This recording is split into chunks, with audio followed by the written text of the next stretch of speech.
दिगंबरा दिगंबरा श्रीपादवल्लभ दिगंबरा दिगंबरा दिगंबरा श्रीपादवल्लभ दिगंबरा अवधूत चिंतन श्री गुरुदेव दत्त. बोला श्री स्वामी समर्थ. बाळा, राग मनात ठेवून गोड बोलणाऱ्या माणसांपेक्षा प्रेम मनात ठेवून रागवणारी माणसे चांगली, कारण त्यांच्या रागामध्येही एक काळजी दडलेली असते. त्यांचे शब्द आपल्याला कठोर वाटतात, पण भावना मात्र निरपेक्ष असतात. ती माणसं बोलून जातात, पण मनात काहीच ठेवत नाहीत. त्यांचा राग हा क्षणभंगूर असतो. त्यांचं प्रेम हे आयुष्यभर टिकतं, कारण नातं त्यांच्यासाठी खूप मौल्यवान असतं. अशा माणसांना समजून घ्या, कारण ते हरवले तर पुन्हा मिळणार नाहीत. नदीचे पाणी गोड असतं, कारण ते नेहमी देत असतं. समुद्राचे पाणी खारट असतं, कारण तो फक्त घेत असतो. नाल्याचे पाणी दुर्गंधी देतो, कारण ते ठप्प झालेलं असतं. हेच तर खरं आयुष्य आहे, जिंदगी आहे.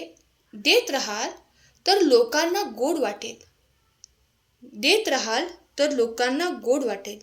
घेत राहाल तर खारट वाटाल, आणि जर थांबला तर लोक तुम्हाला निरुपयोगी समजतील. सत्कर्म हाच खरा जीवनाचा मार्ग आहे.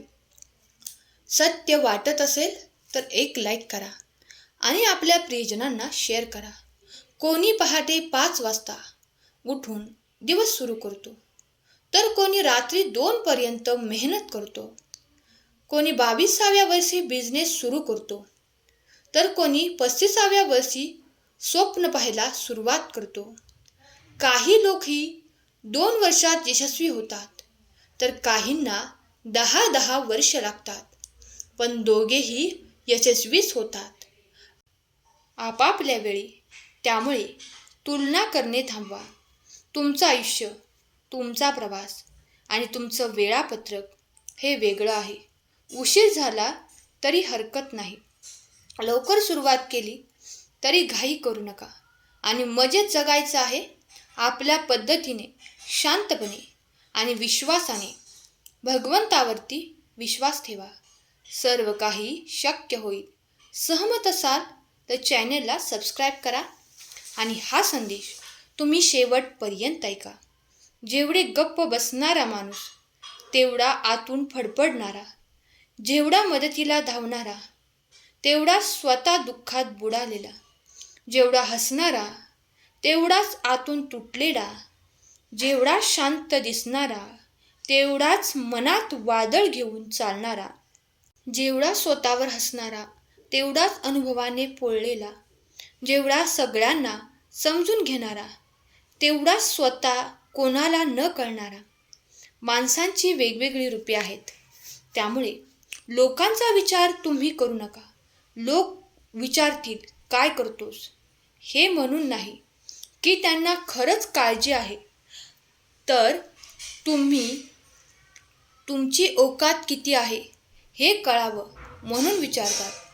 नोकरी करतोस तर किती पगाराची, दुकान आहे किती मोठं आहे, शेतकरी आहेस किती एकर जमीन आहे, सरकारी परीक्षा देतोस अजून किती वर्ष देणार, अशी लोकांचे प्रश्न.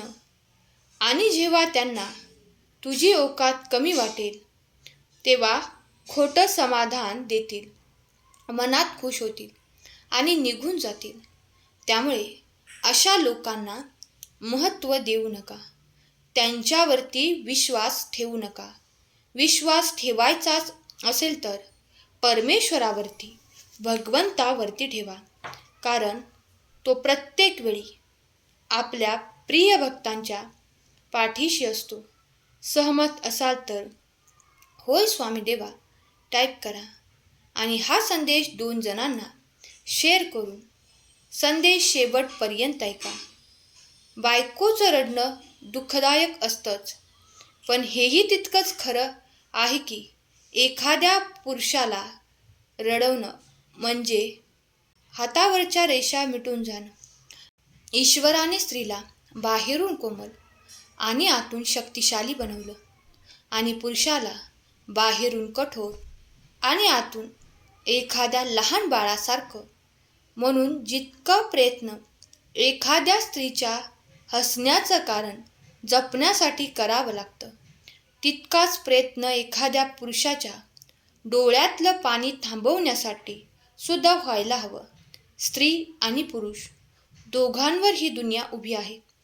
पुरुष पुढे चालतो ढाल बनून आणि स्त्री थोडे मागे चालते त्याचे पाय डगमगू नये म्हणून. त्यामुळे आपल्या जीवनसाथीचा सन्मान करा, आदर करा आणि भगवंतावरती विश्वास ठेवा. टेन्शन घेऊ नका, सर्व काही व्यवस्थित होईल. भगवंतावरती विश्वास ठेवून काम करत राहा. सर्व तुमच्या मनासारखं नक्कीच होईल.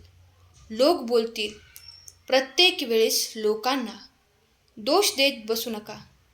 आई बाबा, नशीब, समाज, परिस्थिती हे सगळं बदलत नाही, पण आपण मात्र स्वतः बदलू शकतो. कोणाशी ना स्पर्धा ना कोणाशी कॉम्पिटिशन, फक्त स्वतःशी प्रेमाने वागा. रोज थोडं वाचायचं, थोडंसं लिहायचं, थोडंसं शिकायचं आणि थोडंसं कमवायचं, पण थांबायचं नाही. लोक हसतील, टाळतील, दुर्लक्ष करतील, पण आपलं काम आपण फक्त शांत राहून करत राहायचं. स्वतःला चांगल्या पद्धतीमध्ये घडवायचं. आपल्या बदलांचा गोंधळ होऊ द्यायचा नाही. फक्त परिणाम एवढा मोठा व्हावा की लोक विचारतील की तू हे कसं केलं. त्यामुळे शांततेत काम करा. आवाज यशाचा नक्कीच येईल. इतका पुढे आला आहेस की आता सगळे नाते पैशावर अवलंबून झाली आहेत. मग ते बाप मुलाचं नातं असो, नवरा बायकोचं असो, भाऊ बहिणीचं असो किंवा कोणतेही. जोपर्यंत एखादा माणूस कमावतो आहे तोपर्यंत तो चांगला आहे. पण तोच माणूस जर एखाद्या कारणामुळे आजारी पडून अंथरुणाला खेळला तर त्याचे स्वतःचेच लोक त्याच्या मृत्यूची इच्छा करू लागतात. तो माणूस सगळ्या नात्यांसाठी ओझं बनतो. आजकालच्या संसाराची, प्रेमाची हीच खरी व्याख्या झाली आहे. स्वामी भक्तांनो, आयुष्य खूप सुंदर आहे. आनंदाने भरभरून जगा. शेवटपर्यंत भगवंतावरती विश्वास ठेवा. जाता जाता एवढंच सांगेन, मी परत येईनच. पण बाळा, नेहमी लक्षात ठेव, तुझे कष्ट आता संपणार आहेत. उत्तर शोधायला तू योग्य मार्गावर आला आहेस. शब्द माझे तुझ्या आठवणीत ठेव. फक्त नीतिमत्ता साफ ठेव. काळजी करू नकोस, मी आहे. फक्त तुझा मार्ग चालत राहा. जर तू जिंकलास तर खरा ठरशील स्वामी भक्त. हा संदेश शेवटपर्यंत ऐकल्याबद्दल धन्यवाद. श्री स्वामी समर्थ तुमच्यावर कृपा करोत, ही स्वामी चरणी प्रार्थना. आजचा स्वामी संदेश तुम्हाला कसा वाटला हे कमेंट करून नक्की सांगा आणि कमेंट बॉक्समध्ये स्वामी नामाचा जयघोष करायला विसरू नका. श्री स्वामी समर्थ. जय जय स्वामी समर्थ.